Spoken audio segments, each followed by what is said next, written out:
Well, hello, good morning. It's just gone 7 a.m. on Tuesday, the 5th of December, and I'm just heading off on a 200-kilometre DIY Audax. And I thought what would be good to do on this video is to give you an update on my preparation for the Solstice 1200 I plan to ride next June.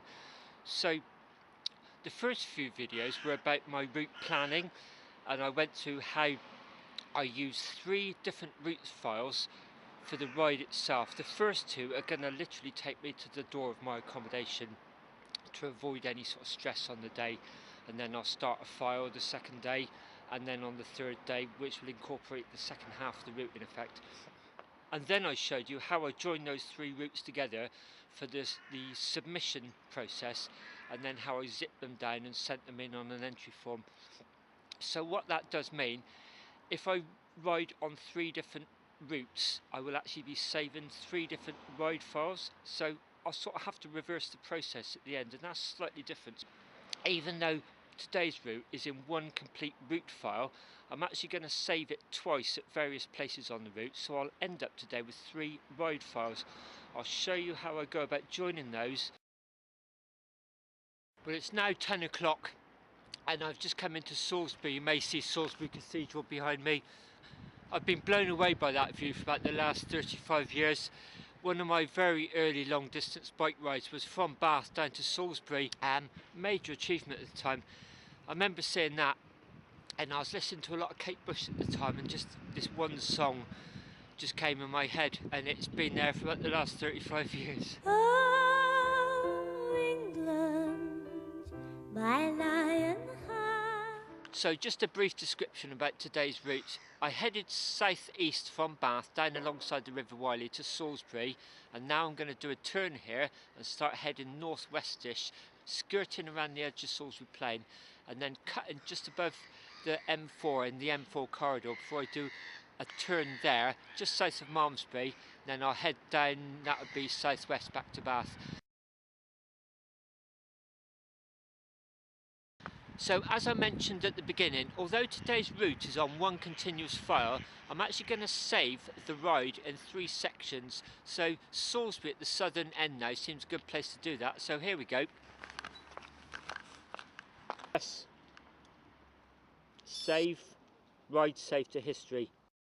So I'm simulating exactly what I'll be doing on the 1200. So now I'm just going to go back to today's course, Salisbury I've called it.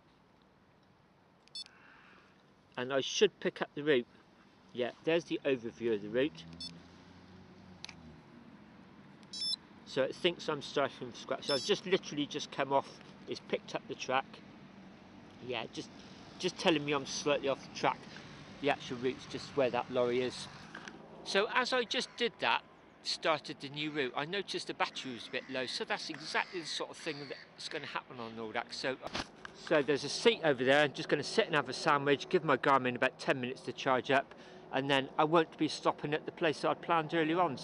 So I've done most of the planning process. Although it might look a lot of hard work and even a bit geeky in places, I actually really enjoy it. I just like the logistics side of it.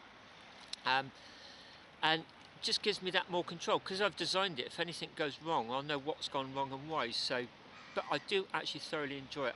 I enjoy planning my routes, and now of course I've sort of put it on record that I'm doing this ride, so now I've got to start getting ready for it.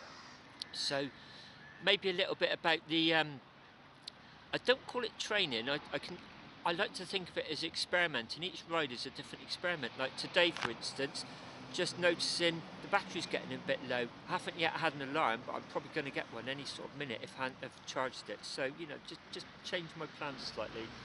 It may seem a bit over the top, booking Travelodge and a Premier in 7 months in advance for a ride, but it just feels like cashing. I've cashed a bed, I've cashed a hot shower, I've cashed a place where I can just have some space to myself for 6 or 7 hours without being disturbed and being forced to eat somebody else's choice of food. Just somewhere where I can rest and rejuvenate and be ready for the next day.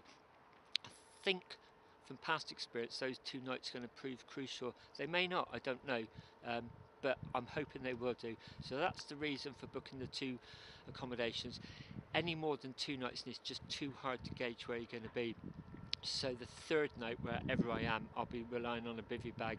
So more about that maybe in the next video.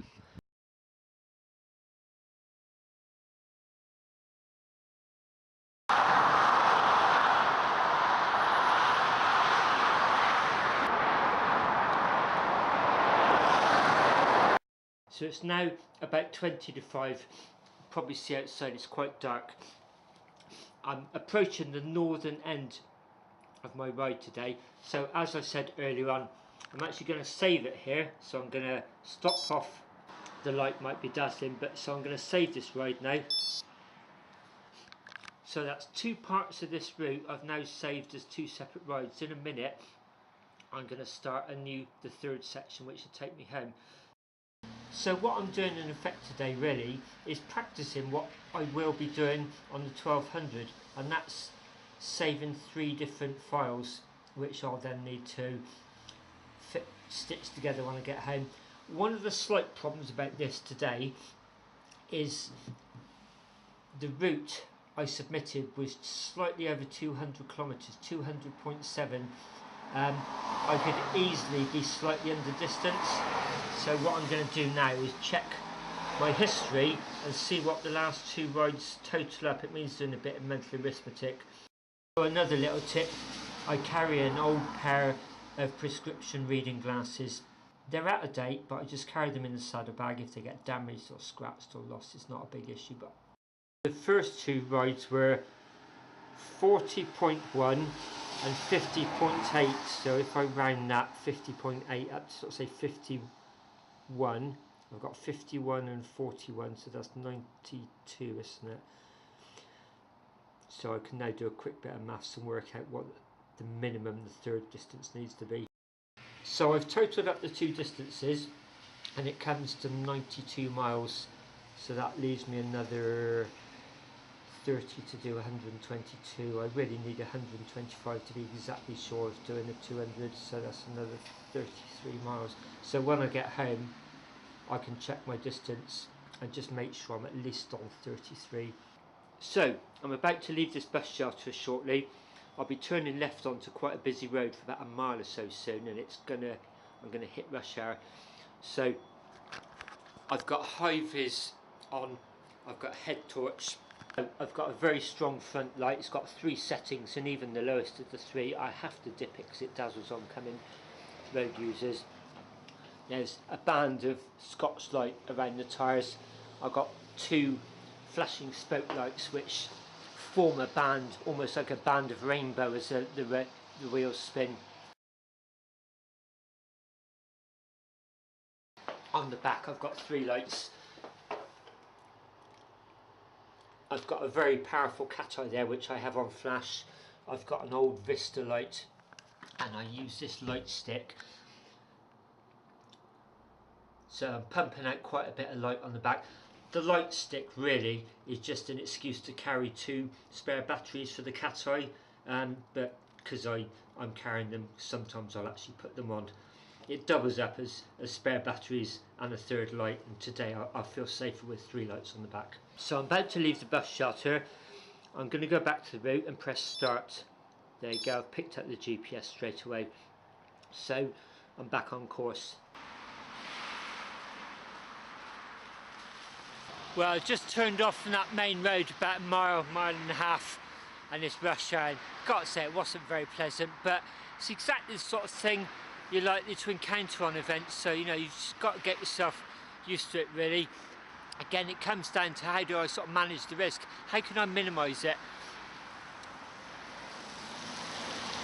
I'm just wearing lots of high vis with Scotch light on and lighting myself up like a Christmas tree is just a no-brainer really. And you sense the cars as they come by you, they know.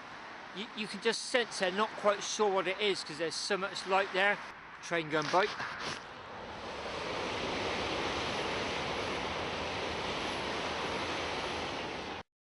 I love this time round about Christmas. You go past villages that are all lit up. A lot of people take a lot of trouble with their houses. And it just really warms the spirit. It's just such a lift actually.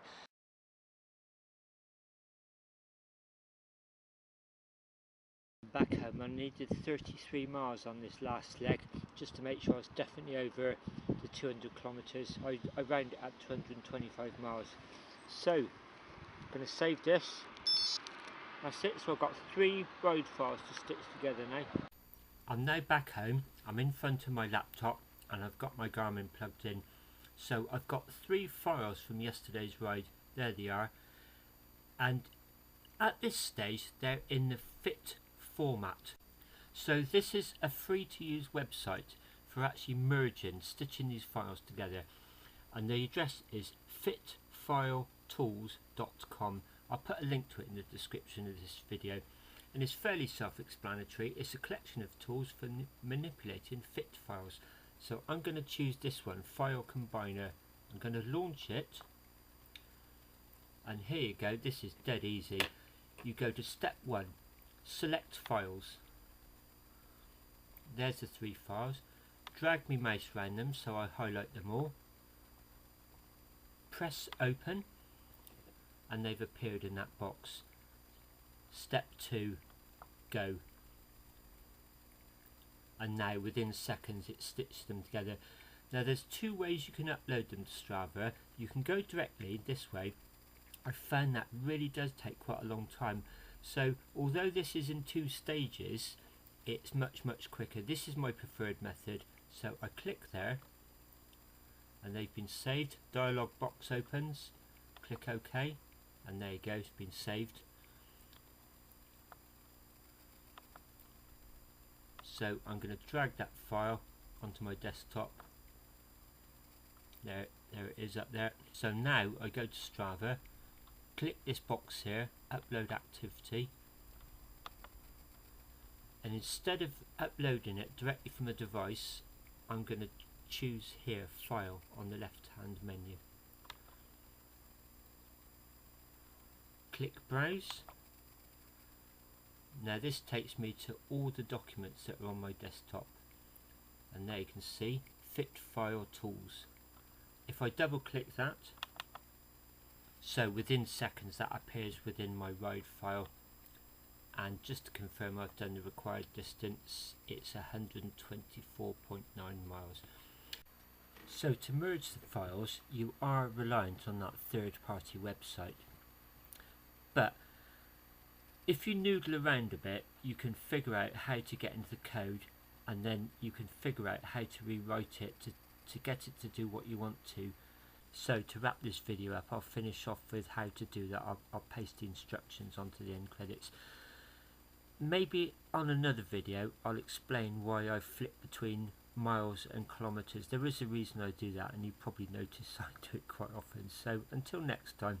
Oh, England, my lion house. Peter Pan steals the kids in Kensington Park. You read